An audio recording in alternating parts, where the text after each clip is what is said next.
Good afternoon and welcome. My name is Tracy Brame. I'm an assistant professor here at Cooley Law School, and I am excited to see you all here today. Welcome to the Cooley Law School Martin Luther King Day celebration. Cooley Law School and the Civil Justice Clinic, I'm the clinical professor here. Cooley Law School and its Civil Justice Clinic welcome you today to this Martin Luther King Day celebration. We're calling it Access to Justice and the Victory of American Compassion, because Martin Luther King lived a life of compassion and social justice. Thomas Jefferson wrote in his first draft of the Declaration of Independence that the English king has, quote, waged war against human nature itself, violating its most sacred rights of life and liberty in the persons of a distant people who never offended him, captivating and carrying them into slavery in another hemisphere, or to incur miserable death in their transportation thither. King, the modern incarnation of Jefferson's theme, had a dream to advocate until justice rolls down like waters and righteousness like a mighty stream. King's words from Amos, chapter 5, verse 24, show how he knit his moral consciousness to see right done for his fellow person, together with his very self-identity. The legal community has at its core an interest in a special kind of access to justice, and that is the civil justice available through a compassionate profession backed up by accessible and just courts. Marvin Lasky wrote a few years back in a book entitled The Tragedy of American Compassion about the provider fatigue and patron dependence that can result from ill-designed social programs like free government cheese, for example. But there seems something different about access to justice issues, something essential, empowering, inexhaustible, and self-renewing, making it a real opportunity for a victory and not a tragedy of American compassion. So let us hear now from our speakers what access to justice should look like and what a difference it can make. Maybe we will find that we're already doing a lot through programs that are already in place, like the Legal Assistance Center at the courthouse or Legal Aid of Western Michigan. We have the Legal Assistance Center is our collaborative project with the Grand Rapids Bar Association. Maybe, however, we will also discover new opportunities to do better and to provide better service. So let's now hear from our speakers. To introduce the first speaker, Angela Women, one of my first clinic students, is going to come up and do the honors. Thank you all for coming.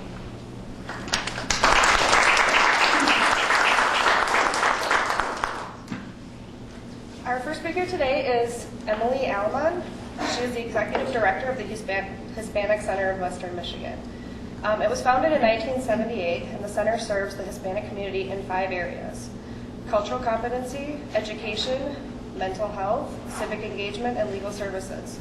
Its programs include English classes, computer classes, employment assistance, youth programs, immigration assistance, translations and interpretations, and advocacy for marginalized and underserved populations. The size of Kent County's Hispanic community has tripled in the last 10 years to over 40,000, and so the center assisted over 10,000 people last year alone.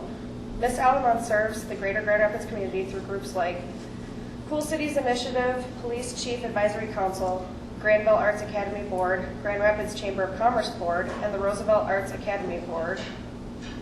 And the Roosevelt Park Neighborhood Association Board. She draws on her marketing and Spanish majors in the bachelor's degree she earned at Western Michigan University. Before joining the Hispanic Center 5 years ago, Ms. Alamon had a substantial national and international experience recruiting, relocating, and coordinating the training of employees for a large corporation in California, and also worked as a cultural director in a local school system assisting its 40% Hispanic student population. She also has extensive training and experience in psychotherapeutic assistance for at-risk youth involved in gangs, foster care, or abuse and neglect. Sometimes you notice an angel working among you. Please welcome and hear from Emily Alamon.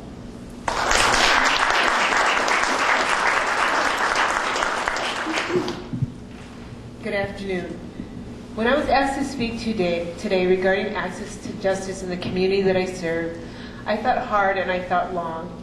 And the more that I thought about it, and the more I thought about it, and I thought about it all weekend, what I really felt, it was not so much access to justice that the Hispanic community has, but the lack thereof. For so many of our clients, fear, intimidation, immigration policies, language, and even such basic things as transportation and literacy impede justice from being served to so many in our community. My families live in a country created on the foundation of liberty and justice for all, and yet justice is unattainable for them due to these barriers. This is the reality that so many of my families face every day, even though they are the victims to so many predators. Martin Luther King once said, "Human progress is neither automatic nor inevitable. Every step toward the goal of justice requires sacrifice, suffering, and struggle, the tireless exertions and passionate concern of dedicated individuals." I want to talk to you a little bit about the dedicated individuals that Martin Luther King referred to, because this is vital in ensuring that all people have access to justice. He understood the important role that each one of us plays in ensuring that justice be attainable to everyone in our society. It is the understanding that our justice system does not stand alone in and of itself, but that our justice system is every single person, each one of us, that our families come into contact with, that will ultimately determine whether justice is being served. The process of justice begins from the moment our families decide they're going to try to make a wrong a right. It begins the moment that they ask the clerk at the Legal Assistance Center what form they should get and complete, or when they ask someone at the center for a list of lawyers that they can start researching, or the moment they decide to see a lawyer and the lawyer decides to take their case, to the moment the judge makes a decision. But the process of justice is also in all the smaller acts of action, such as all the advocates who along the way wrote a letter, made a call, translated a document, read a document because the person was illiterate, provided transportation, or volunteered at a local community agency to give free legal advice. Granted, those are only the lawyers I'm referring to. That is what access to justice means for my community, that the barriers that I spoke of are actively eliminated because we do not allow them to stand in the way of justice. Now, I want you to imagine you are in Europe. You have somehow gotten caught up in a legal system there, and you have no one to turn to, no family, no friends, no money. You don't speak the language, you look different, and you definitely do not know how things work there. It is obvious that this is not your home country. What do you do? Who can you trust? Who do you turn to for help? Well, you just happen to find this place by word of mouth and go there. This place is called the American Center of Western France. They're an agency that provides advocacy and support for free, including free legal advice. Granted, they do not speak English, but luckily they have translators that do speak English that can help you. Your prayers have been answered. The advocates and lawyers there orient you to the legal system in France, and then step by step help you through the process until you are able to resolve your issue. Now, wouldn't it be great if a place like this really existed in every city and in every country? Well, to us, that is not just a dream, it really does exist. Thankfully, and in large part, to the collaboration of Cooley Law School and the commitment of Cooley to serve their community and give a voice and face to some of those most marginalized and victimized people in our community. And also, in large part, to the active actions of Nelson Miller to ensure that everyone that needs justice gets it. The scale may not be huge, but the impact is profound. People are being helped and lives are being changed so that our families do not have to continue to be prey to the unscrupulous. I want to end by thanking Cooley Law School for understanding what true access to justice means and doing something about it, not just talking about it. Thank you for allowing me to be here today and for your tireless efforts in the community. And most of all, thank you to Professor Miller for seeking us out and for knowing how important justice is to everyone. Thank you.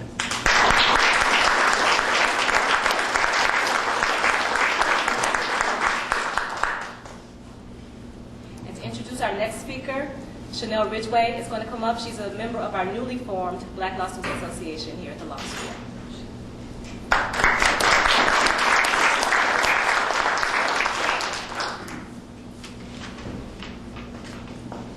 There is no question that our next speaker, Richa, can give us a unique perspective on community needs. In fact, when the Legal Assistance Center was founded over 5 years ago, Richa was one of the community representatives to whom Grand Rapids Bar turned to for insight on how it must best serve its urban patrons.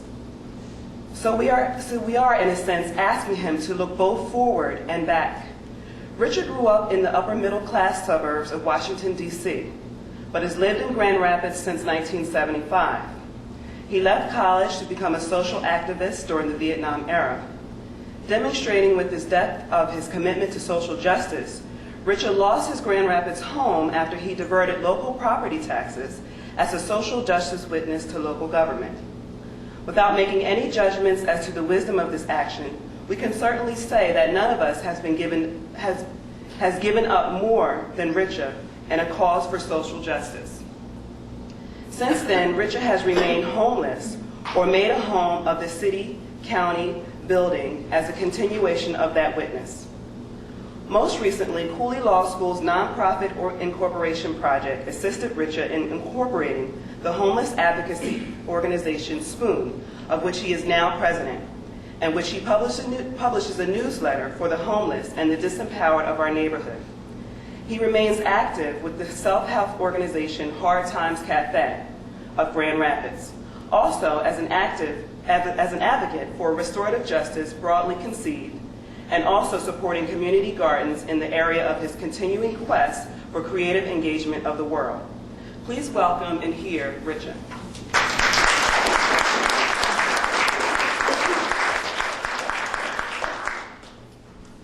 Thank you for the introduction, and thank you everybody for coming and hearing this great diverse panel that we have here. I'm very pleased to be part of it.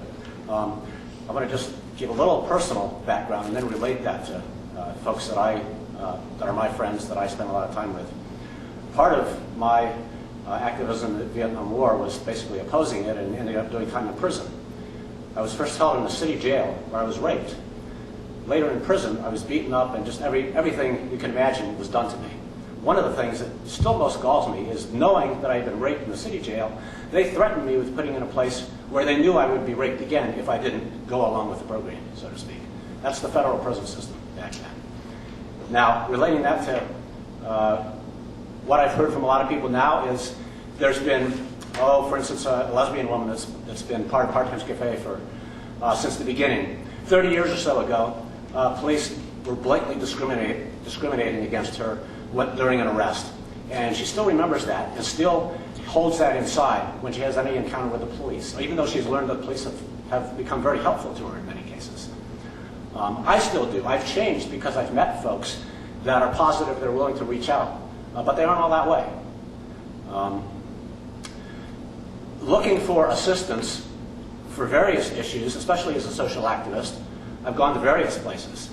I haven't particularly gone to the Legal Assistance Center, but I've referred to a number of people there. And part of that for me is, and I know it's true for some of the rest of us, is going through that security thing where you're automatically assumed to be, you may be carrying something, especially if you look a little different, as I do, and as many of us do, a little scrubbier or whatever.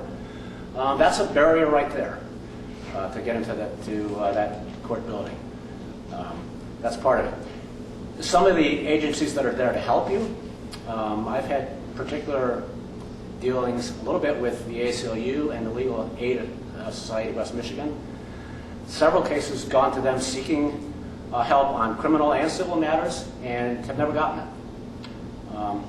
I think I don't want to be blaming these organizations because what I know is that funds have been cut, things have been politicized over the years, especially with legal aid, which is dependent on federal funds, and they're very cautious. And I've been told on I think at least 2 occasions that no, that's too political when I brought something. One of them was with a Hearthside group that was trying to get more representation for the homeless, and there was some resistance to that. So I brought it first to them, and that's where they told me it was too political. So I brought it to an attorney who works out of Hearthside Ministry. On his own, he just volunteers, he's volunteered for many years, and he simply wrote a letter to the group, and that changed the whole thing. That's all it needed. I'll come back to that just in a few minutes after I tell a little bit more. Part of my recent witness being homeless in front of the city and county building, we had a change in police officers in 1998. Harry Dolan came in with some really positive things about community policing, but some of that was cleaning up the trash. It's a kind of conservative thing put out there. You clean up the trash and you supposedly reduce the crime. Well, unfortunately, it seemed like we were being regarded as the trash, those of us who slept out.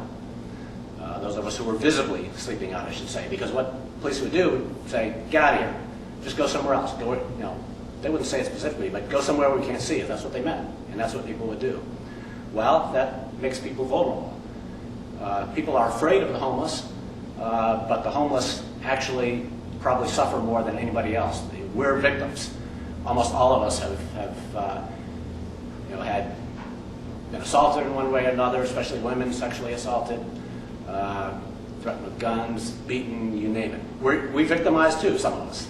Don't get me wrong, but at the crime level in this area where the concentration of people is the greatest is one of the lowest crime levels. Of course, that's reported crime, and we tend not to report the crimes against each other.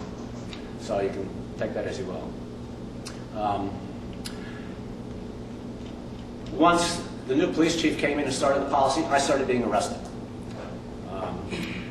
That went, I think I must have had about 12.5 arrests. And after several of those, I have a lot of friends, and I'm not like most homeless people that I don't get up and leave. I had a witness there, so I was determined to stay, which is why I was arrested. Otherwise, people just leave and they go find some place that hopefully they won't be found again. And I have a lot of friends that raised a ruckus about that. And ultimately, we had some meetings with the city, and they decided to let me stay there.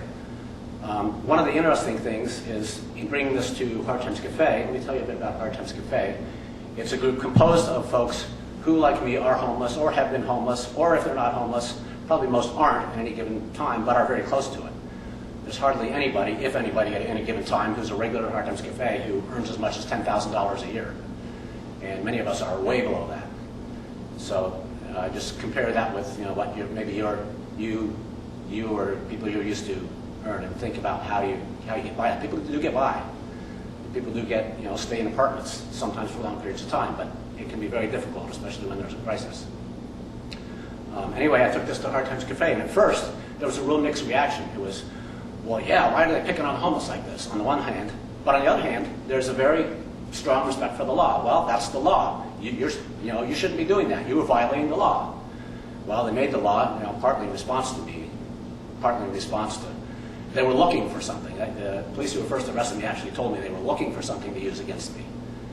So it's a case of there are certain elements, and generally we figure it's the more well-off elements in the city that want things to look a certain way. And so they find a way in this city, as in other cities, we're not by no means unique this way, to use the law against you. That's what it's come down. But that's true. It was the law. When we talked about it more, first me talking about what was happening to me, many others in Hard Times Cafe came forward. And they had similar experiences. And they started talking about their experiences to the whole group with each other.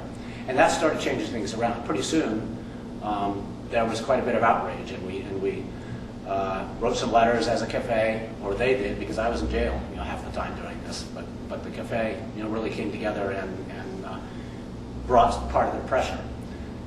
It's a unique group in that it's run by us, essentially. It was started by a group of social workers. So they took the initiative, but they wanted something that would not be dependent on them. And they've done a wonderful job. I mean, we've taken on, it's been going over 10 years now. And so we've been able to do that from our perspective.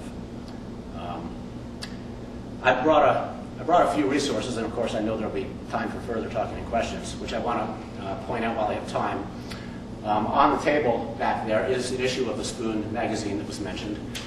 We want not just to be a vehicle for homeless and otherwise disempowered people, but also to make connections. Make connections through the community, because one of the things I found is that the more connections you have with a more varied group of people, the more likely you are to succeed. One of the things in connection with that, especially during and shortly after those arrests, I looked more into the criminal justice system and was looking at why are some of these things, what works, and did a series of papers. I don't have extra copies of those, but I did a little sign-up sheet. You can just put your name in an email, and if you're interested in having some of those sent to you, I can send them electronically very easily. So do that. One of the things we're working on, I think very important, is the vision to end homelessness. This is not specifically legal, but let me tell you how it relates to legal issues. It's going a little bit beyond the access. When people are homeless, they end up going to jail, going to prison, because they're desperate, as well as taking up many other services, psychiatric services, hospital services. It ends up the society spends about as much, conservatively estimated according to a very careful study, as they would to just buy them homes and give them homes. And if you take some of the things that study didn't include, it would be more. For instance, the cost to businesses of having homeless people there, driving customers away, etc. So there's those resources. And then I just want to close telling about what I think is part of the solution. Maybe the biggest part of the solution is a thing you've probably at least heard of called restorative justice. There's a coalition in Grand Rapids called the Restorative Justice Coalition, which works very closely with law enforcement. We had a separate one. We started about the same time, and this again came out of my arrests and talking through Hard Times Cafe mainly. Restorative Justice Advocacy Network. That's another thing that I can send you, some of our principles. But basically, it's about healing. Instead of punishments, it's about healing. We recognize that if you start to walk in other people's shoes, you're going to be a lot less quick to make judgments about what somebody else has been through. And it's making connections, it's hearing each other, and ultimately there's a lot of healing involved. And the criminal justice system does that in varying degrees. In other places, in New Zealand, they focused on youth, for instance, for the last almost 20 years, and they've reduced the youth prison population about 50% in 15 years or so.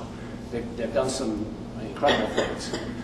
Basically, it holds offenders accountable. It pays particular attention to victims, which the punishment criminal justice system that dominates pays particular attention to offenders, those who are charged with the crimes. And it pays attention to the whole community. The whole community becomes involved. One of the things we've done very effectively is had what are called peacemaking circles. I read about this in some of the criminal justice, restorative justice literature. And I've used it in the Hartside area with Hard Times Cafe, with the neighborhood association, with some of the conflicts where we've had people outside causing problems, aggressively panhandling, dealing drugs, etc. And we've had people come together and talk through these things. Basically, you go around a circle. You hold a feather or some object, and each person gets to talk while they're holding that object. Nobody else can. And you keep going around. They use that extensively in parts of Canada in the criminal justice system. And it's a traditional Native American practice. So I'd really like to see look at that. And then just finally, the location is important. People can access lawyers who are willing to help much better if they go to where folks are. We found that in Hartside Ministry, in Hard Times Cafe, in Dégagé, where Nelson comes regularly. And there's places where people can go. I know from volunteering at Well House, which is a homeless shelter, it would work much better for people to be able to come there. And I'm sure there are others that are similar. So thank you very much.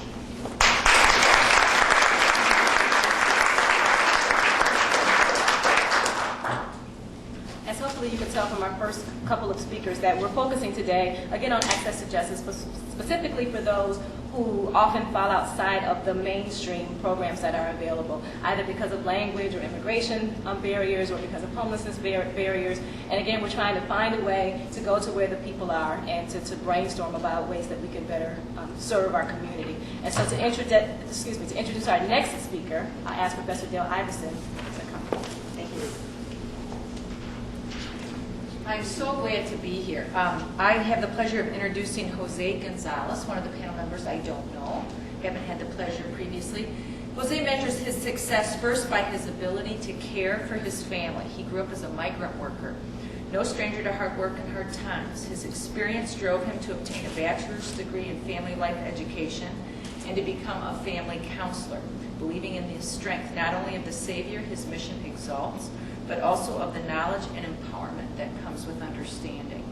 Jose can certainly give the lawyers and law students here a glimpse into the lives of those who are very much in need of empowerment, including access to justice, because he works as a family counselor and by title, the Supervisor of Community Services for our neighbor, the Mel Trotter Mission. Among his many other duties at Mel Trotter, Jose plays host for the group of 8 local lawyers who weekly provide pro bono legal services to Mel Trotter residents and friends. Jose does intake and scheduling for those disadvantaged clients and coordinates the lawyer's appearances. Though the lawyer serving Mel Trotter, who here is part of that? My introduction says somebody here is part of that. And I actually know some other people involved with that, have their own organization called Christian Legal Ministries. Please welcome and hear from Jose.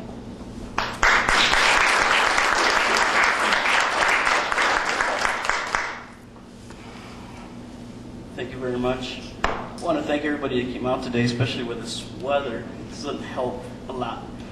But it motivates us a lot to think outside of the box and to think of what we're here to discuss today, social justice. To think of not what we have, but the need that's out there for society, for the people that surround us, our neighbors. Even though we don't see them sometimes, they are our neighbors. Whether it be a homeless person, whether it be a mother that's living off a single income raising 4 children. When we talk about social justice, and when we talk about Martin Luther King and what he did, I recall my life very vaguely because it happened so quick. But growing up as a minority, growing up as a migrant worker, growing up with 2 parents that worked very hard to give us everything they possibly could, I think of the many things that we lacked during that whole course of our lives. And what our society, what those people outside are lacking. Education. Resources. Simple advice. Which I'm blessed to work at Mel Trotter Ministries, and we have this Christian legal services there. And we have lawyers that go there and just give these people the best legal advice that they can, lawyers that go out of their ways to take certain cases also. One thing that I've always told Dick Butler, which is the director of this Christian Legal Services, I told him, I've never seen a client leave this place without a smile on their face. A lot of times when we think of social justice, when we think of what do people need, what's the need that I need to fill? When we think about that, sometimes it's a simple lending ear that they need. Sometimes it's a simple miscommunication that they have and just simple guidance that you can give them. Now, everybody that's in here, I mean, I commend you. I mean, y'all are dedicated to what you're doing, and seriously, props to you. Take that you are, this gift that God has given you, take it and try to use it to help at least one person. Not help them, I'm not saying help them in a financial way, but simply, even if you can, my specialty is family counseling, but even if I can step out of that box and not necessarily concentrate on the family, if I can concentrate on the homeless person, if I can concentrate on somebody else, if you can just go step out of that box and help out somebody else. Social justice is defined to me by many of the founders of social justice. Martin Luther King was one of my heroes. Seriously, but what can we do to help our communities? The biggest issue, the biggest concern. When Nelson Miller approached me with this, Mr. Miller approached me with this, I asked myself, what does he want to accomplish by this? And I said, I know what he wants to accomplish. He wants to empower you guys. He wants to give you guys just a little bit more knowledge that you have acquired already. He wants to empower you with just, what is the need out there? There's many different needs. There is different needs in our justice system. Is not the best system there is. It's just like it's not the best in Mexico, just like it's not the best in Canada. It's never going to be perfect. There's always going to be imperfection. But when we seek to help our neighbor, when we seek to change that cycle that had transpired over the years, that is when we're dedicated and committing social justice. I think of my cycle, my family cycle. Growing up with my parents working, you know what I liked as a person? I like family time. My parents weren't there for me. They worked very hard to give me everything that they could, but they never gave me family time. What did I do? From that, I grew and I said, you know what? One thing I will never do is deprive my kids me. When you learn to take what you have learned throughout the years, to take it and just change it. If you know it didn't work once, why are you going to do it again, right? If it didn't work for your parents, it's probably not going to work for you. And many of you have sacrificed stuff in your life. I know, to me, if I could do things different, I would do things different. I would have gone to school before I got married. I would have gone to school before I had kids. I guarantee you that. I sacrificed time with my kids, sacrificed time with my wife. But you know what? I said, hey, you know what? I don't want to do that anymore. That's why I got into family education. That's why I got into family counseling, because I want to teach parents and empower parents not to do that. And I know that you guys chose law for a reason. I'm pretty sure that the money's good. But more than the money, more than the what am I going to get out of this, is what can you give back? Because there is people around you, there is a circle around you that supported you, that provided for you, that gave you, that counseled you, that directed you throughout the course of your life. Whether it had been a teacher, whether it had been a counselor in your school, wherever it might have been, there might have been somebody in your life that pushed you to where you are right now. And because of that one person, 2, 3, 4 people in your life, now you in turn make that choice to change another person's life. That's what I'm saying about stepping outside of the box. Stepping outside of it, it's just a career that I'm focused on. It's not a career. It's a determination that we all have to make as professionals, as human beings. If we want to make true social justice, we start with who we are and those people that surround us. In conclusion, I think of the greatest person to walk this earth and what he taught his disciples. The words that spoke so strongly from his voice, the one commandment that he gave, he said, love your neighbor as you love yourself. You know, give to that other person what you would give to yourself. If you were in his shoes, you do what you would want to be done to you. Thank you very much.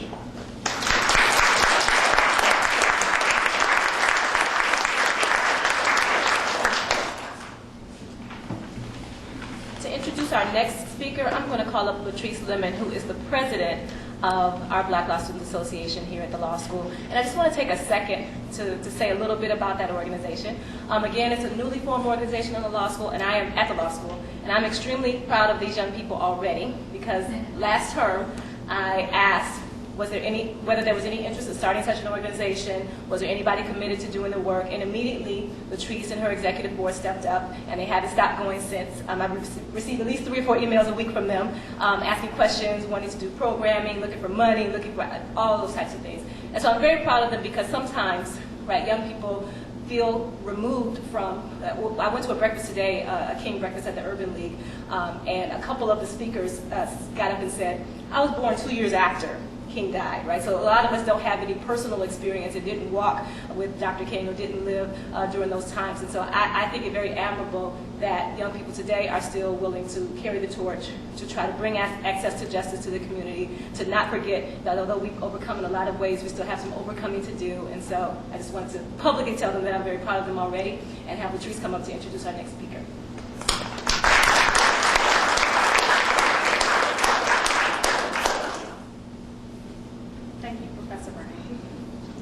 Our next speaker is Wanda Merriweather.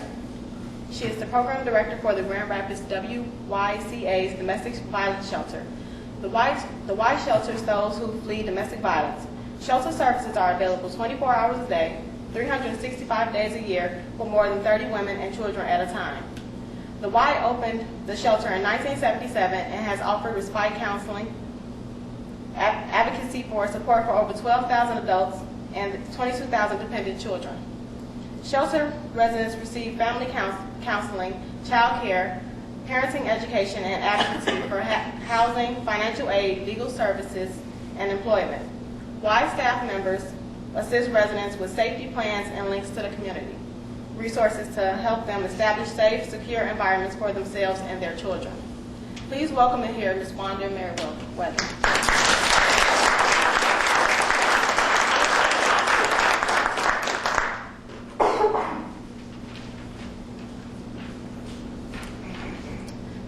First, I want to say good afternoon. It is a pleasure to be here. I want to thank Professor Miller, Tracy. I thank her, and also I want you all to know I want to thank Jamie, who's very important to us at the shelter. She comes and volunteers to do a lot of work for us, and she also brings Cooley Law in when she comes. So we are proud to have her to be part of that volunteer opportunities that we have at the shelter. I want to thank the young lady who did the introduction. It is good to be able to come in to talk to you about access to justice. And I'm not sure I'm the person that should be here. One thing we talked about, and especially on the day when we talk about the great man, the great person of the Dr. Martin Luther King Jr., who was a person who wanted justice to be for all men, wanted to be equal for all men. And we have a long way to go in the United States of America. We have a long way to go in Grand Rapids, Michigan. And so I hope this tape doesn't get too far out there. But we do have a lot to do. We have a lot to do in school systems. We have a lot to do in, even I'm sure you have a lot to do in Cooley Law. We have a lot to do in universities around to make sure that justice is equally among all. One thing we have problems with in the domestic violence community, we have people still in the city of Grand Rapids believe that domestic violence is only for low income. It only happens in the low income family. It only happens in families of color. And when you say families of color, most people say African American when you talk about color. But that's not what I'm talking about. When I talk about families of color, I'm talking about all people who are non-white. They are considered people of color. And so domestic violence reigns throughout in the city of Grand Rapids. Not only do we have people who come in from low poverty area, we have doctors' wives, we have lawyers, we have lawyer wives, we have prominent people in the city who come through the doors of the shelter looking for service, looking for a safe place. And that's what we do at the YWCA. We have been in existence since 1978. We now have a total of 10 rooms. We can house 39 people. And most every day, the shelter is completely full. Right now, we have people sleeping in the playroom because we could not find places for them to go over the weekend. So we had to house them until we can find somewhere and look for them places to go on tomorrow. The problem is that when they come into the shelter, we do a lot of things for them, try to help them with a lot of service. But one of the problems that we have is that we have no legal person on staff. There's no money. We have been trying for a while to get a person to come in to be a staff person. We were lucky when Tracy was working in another arena, she would come and volunteer for us. And that was the legal services that we had. We are now hoping that you here at Cooley Law will look within yourselves, your professors will look around and say, okay, maybe we can spare a couple of people to go and work at the shelter. What happens is that when you get a person who's come from Guatemala or who's here from Kenya and do not speak the English language, who need a PPO, personal protection order, completed, they go down to the courthouse to get that paperwork and get everything, and they don't understand. There's not a person there to help them with the language. Not only with the language, they don't understand some of the questions. And sometimes they bring paperwork back to us, and we talk about and give them as much advice as we can, but we don't know all of the law. We don't know everything that they should put on there. And then there are other questions that they have pertaining to some family law, pertaining to how to get temporary custody for their children, how do they get out of lease, how do they go through divorce proceedings. There are a lot of things that they want to do that we can't answer. And if we had a person there at times, then they will be able to answer some of those questions for those students and for those people we have that's in domestic violence. I want to say again that we need your help. And that's the only way that we can look and say, and look at justice and say that we're going to do something about domestic violence in our city. Not only are we we're working on, as you talked about, homelessness. And a lot of people that you find are homeless because of domestic violence. And then when they become homeless, they get into an issue, they find a boyfriend or girlfriend, and then they get into abusive situation, and it becomes DV, domestic violence, and then there they are, and they're ending up in shelter. So we look at all aspects of why people are in a domestic violence situation, and homeless plays a big part of that. So we say that in order for us as people to look at domestic violence and realize that it's not only domestic violence that happen to low income. It's not only domestic violence that happen to people of color. It's the domestic violence that happen to all of us. You may be sitting right beside someone in here who's going through a situation of domestic violence in their own home. They may know someone who's going through. You may go to church with someone who's going through domestic violence. You may even work with someone, go to school with someone who's in a domestic violence situation. So I want you to know that we truly thank you for inviting us to come to talk about the justice part. We need everybody's help in Grand Rapids. One thing that I want to say is that I've been in Grand Rapids for 6 years. Not the greatest place for me. I'm here basically, and because my husband is here, and we go together. I enjoy the work that I do. I was working at the YWCA in Oak Ridge, Tennessee, before I moved here in domestic violence as director of domestic violence, and I was fortunate to get a job when I came to Grand Rapids in domestic violence. I still work in the arena. I do a lot of volunteer work. The pay is not good, but I still do the work because that's what I love to do. There have been a lot of issues. We talk about, I haven't had any police issues, but I have gone and have seen a lot of discrimination since being in the city of Grand Rapids. To me, that's not justice. I have been encountered with a lot of discrimination since being in the city of Grand Rapids. I was born and raised in a small town called Demopolis, Alabama. Went to a very country school, very small school. There were 52 of us in our graduating high school class, so that's very small. Then lived there and then moved to Oak Ridge, Tennessee, lived 20 years in the city of Oak Ridge, Tennessee. Worked for Lockheed Martin Energy Systems, and then was laid off, and then went to work for the YWCA. And so, and in coming to Grand Rapids, it was a new arena for me. First, coming to an area was so cold, and then having to deal with all of the snow. And then on top of that, coming to an area where you would not think that you would encounter such injustice that you would encounter in the city of Grand Rapids, that I would think that I would encounter in the state of Alabama. It has been more and far none than I ever would have encountered, or thought I would have encountered in my life in the city of Grand Rapids. So I say to you as lawyers, when you graduate, and when you get your degree and pass the bar, I know that all of you will on the first try, and become lawyers, remember that we need your help to make sure that justice is served, not only in the domestic arena, in the homeless arena, but in the city of Grand Rapids as well. Thank you.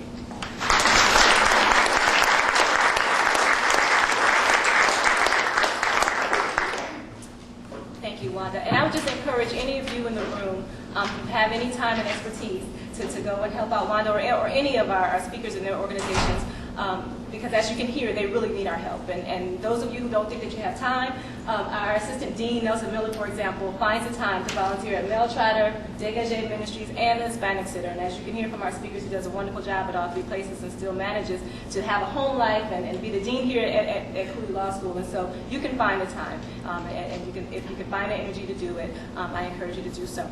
Lastly, I'd ask Sam Pratchett to come up to introduce our final speaker.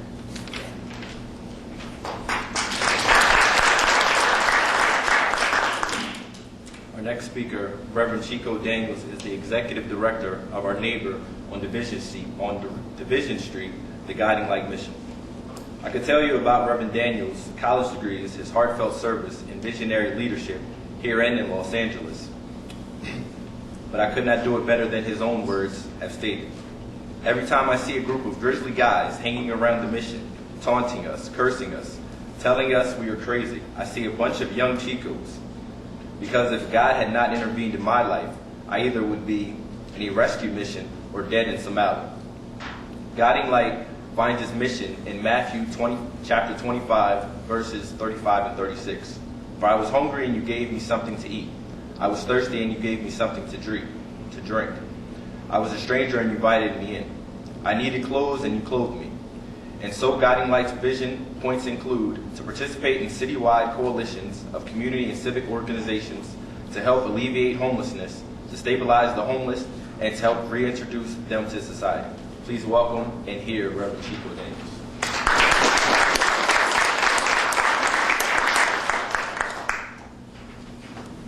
Good afternoon.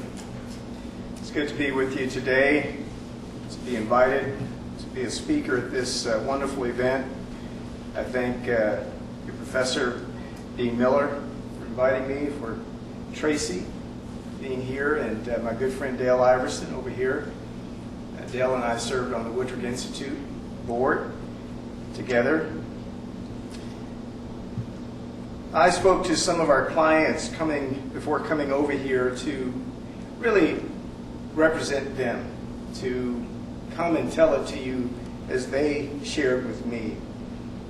You know, we get paid to work in our organizations, but really we are the advocates, we're the mouthpieces for our clients, for the community.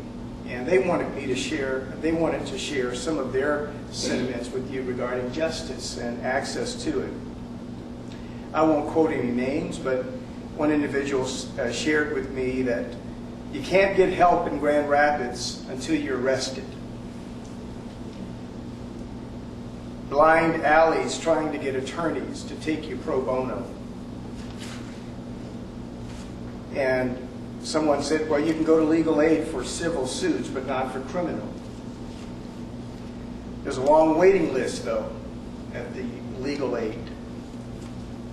Degage has 3 lawyers. They'll give you advice, but won't go into court with you. We need attorneys who will go into court with us.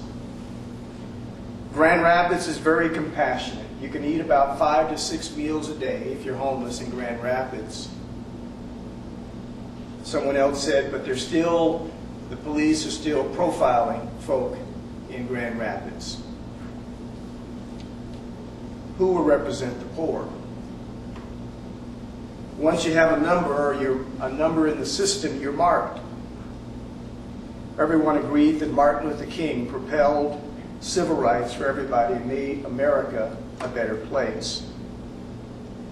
There was a lady in the group who complained about the law library here at Cooley Law School. She says, you can't have access to the law library if you don't have a college degree or an ID. So she's hopping mad about that. Prop 2 feels like we are going backwards. We're failing to fulfill the full dream of Martin Luther King Jr. We have dropped the ball. We've come a long way, but the struggle is still for reparations. One black gentleman shared with me, we still want our 40 acres and a mule. And I asked him what would he do with it. And someone else said, well, in exchange for 40 acres and a mule, we've been given 40 ounces and a pit bull.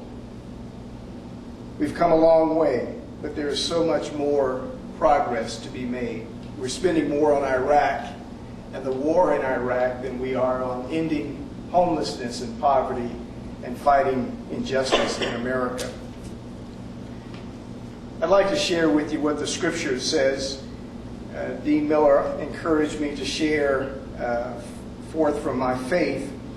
And as a minister, I'd like to just share with you what the Word of God has to say about justice. Isaiah has a lot to say about justice. In chapter 10, Isaiah says, "Woe to those who decree unrighteous decrees, who write misfortune which they have prescribed, to rob the needy of justice, and to take what is right from the poor of my people, that widows may be their prey, and that they may rob the fatherless." What will you do in the day of punishment and in the desolation which will come from afar? To whom will you flee for help? And where will you leave your glory?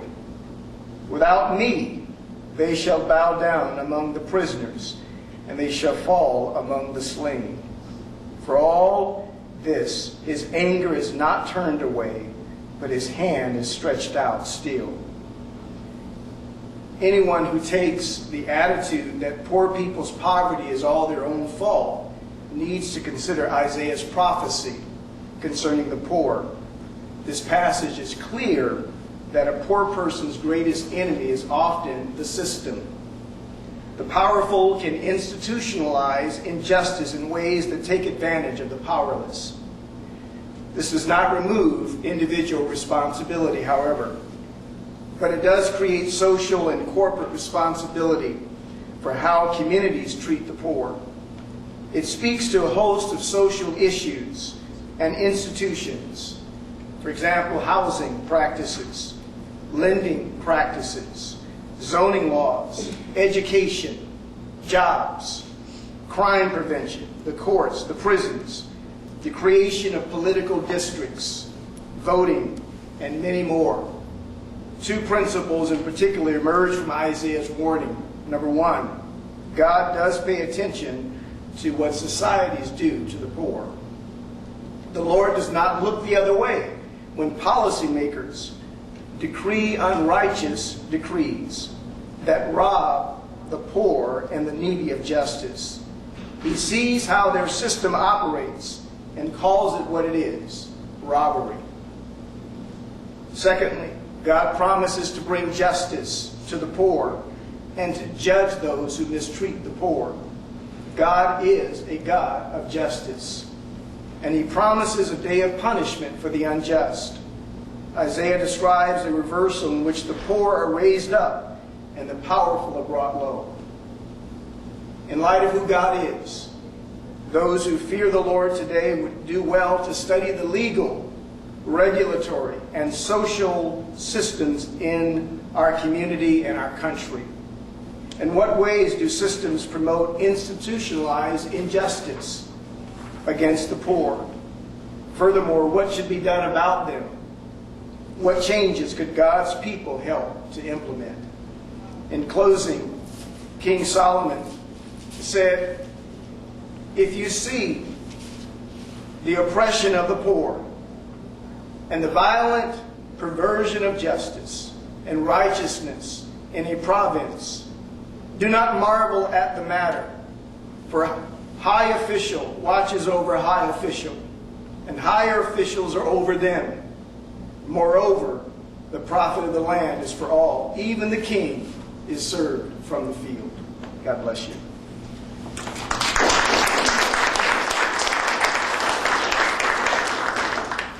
Thank you so much, Reverend Daniels. And just for the young lady who had a question about the library policy, just to correct it, Alita, please correct me if I'm wrong. I'm told that we will help anyone who comes in, and if someone has a specific legal question or legal need, a reference librarian will be happy to escort them to the appropriate section of the library. So tell them to come on. Come on. They don't need a house degree or an ID. Right. Well, they do need an ID to get into the building. To get into the building. Right. Access control. Thank you. Well, that's an issue for me. Was I don't it? have a driver's license, so I almost didn't get in. Okay, all right. We'll talk about that. Okay. I'd just like to take a second to thank all of our speakers for coming. You all have given us a wonderful glimpse into what you do, and certainly, hopefully, have given us some ideas about what we can do to help you.